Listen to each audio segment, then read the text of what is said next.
There's multiple reasons why written communication is important. At the application stage, we do online applications, but it's a smaller version. When they come into interview, there's a written application that they have to fill out and complete efficiently. On the service side of business, we look at penmanship.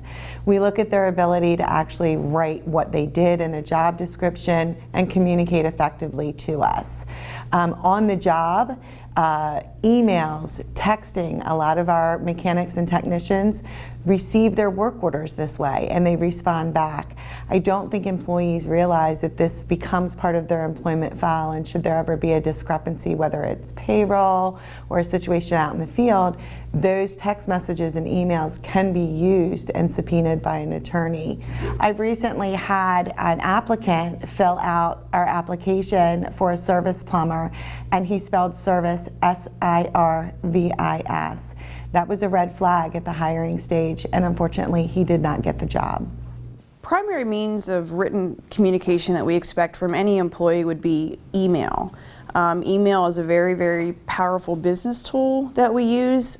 We use it across all industries. The writing needs to be grammatically correct, and it also needs to be not filled with spelling errors. Because when you're sending an email to someone, you have to send the email as if somebody higher up is going to read it, because emails often get forwarded, they often get shared. So you have to make sure that what you're sending is professional, it has to be concise, it has to be something that conveys that you actually know what you're talking about, and it provides meaning to the reader. So here at the refinery, we use a HRIS system for employees to initially apply. And when employees apply for a position, they have to put that into writing. And often what I see with a lot of entry-level positions, I see grammatical errors, I see sentences where it's not started with a capital.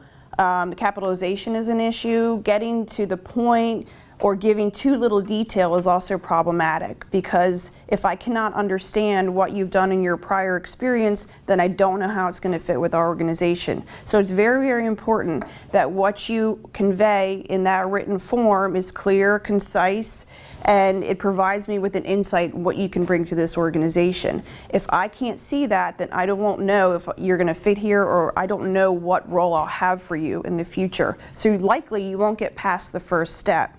And in tandem with that, a lot of our entry-level positions here, we provide a math test and a written test. So it's very, very basic in terms of skills, but you have to be able to do this. We do not allow phones. We do not allow any form of electronic communication while you're taking these tests. That's the first round of tests. The second round of tests that we give, that test has to do with teamwork. You're grouped in with people that you've never met before, but you have to demonstrate how you work well together. So the soft skills that you bring to the table, being able to work with people, being able to communicate and collaborate, and active listening is very, very important. So you have to listen to understand, not just to be understood.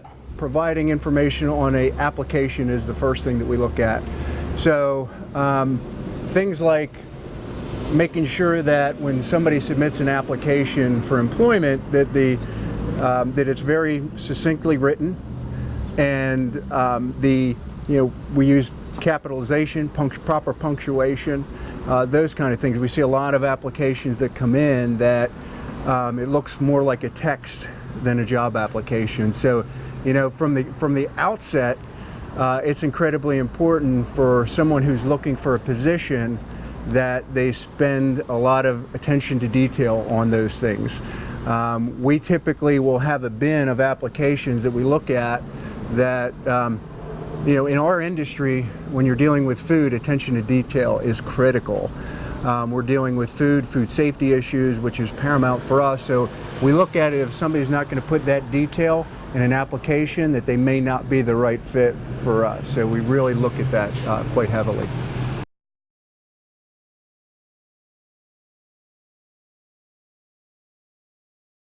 So we see it on many levels. We see it in the service arena within our business. So our service technicians go out to customers' homes. They're required to complete a service ticket. So penmanship is important. Spelling and grammar is important. If the customer can't understand what they're being charged for based on the service ticket, that's a problem. Your written communication is a reflection of the company and the services we provide. So we do look for those at the time of hire. One of the things that Sobieski does in partnership with the Newcastle County Co-op program is once students have completed the co-op program successfully their senior year, we've committed to make permanent offers. Those offers are now based in combination of the work that they do in the field with our teams, but we also request transcripts. Their GPA is a key indicator of the salary that's going to be offered upon graduation and permanent offer. So it's really important that we are bringing individuals in that want to continue their education, that value education, and are exemplary in the trade. Students struggle with written communication in that they often provide either too little detail or too much information.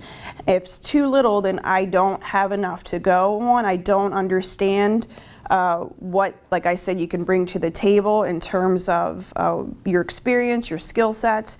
Sometimes there's too much information, so there's a lot of emotional conjecture. There's a lot of information that I have to sort of pick through to understand what it is that you're trying to convey to me. In written form, what I often find too is that the use of slang and acronyms are used in a professional written environment, and that's because you're so used to texting or you're so used to doing that in other forms of communication. It's very informal, and if it's very informal, then I'm not going to take you seriously. So your written communication needs to always be professional and always on point. You know, I would go back to the same thing about, I think with the advent of text, we see a lot of that. So it becomes even more important for us when our team members go through our leadership process. And so part of that is a self-assessment that they do, and they answer a lot of questions for us in terms of things like who is inspirational in their life, what things are strengths for them, what things are obstacles or challenges for them, where they feel they can best serve Chick-fil-A in our restaurant and how we can best serve them.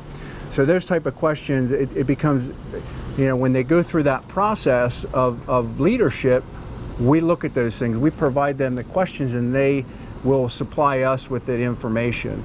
And so, you know, again, something that is succinctly written, that is clear and concise, organizational thoughts are put into it. So those kind of things are tremendously important, especially as you move up into a leadership role or a director role for us.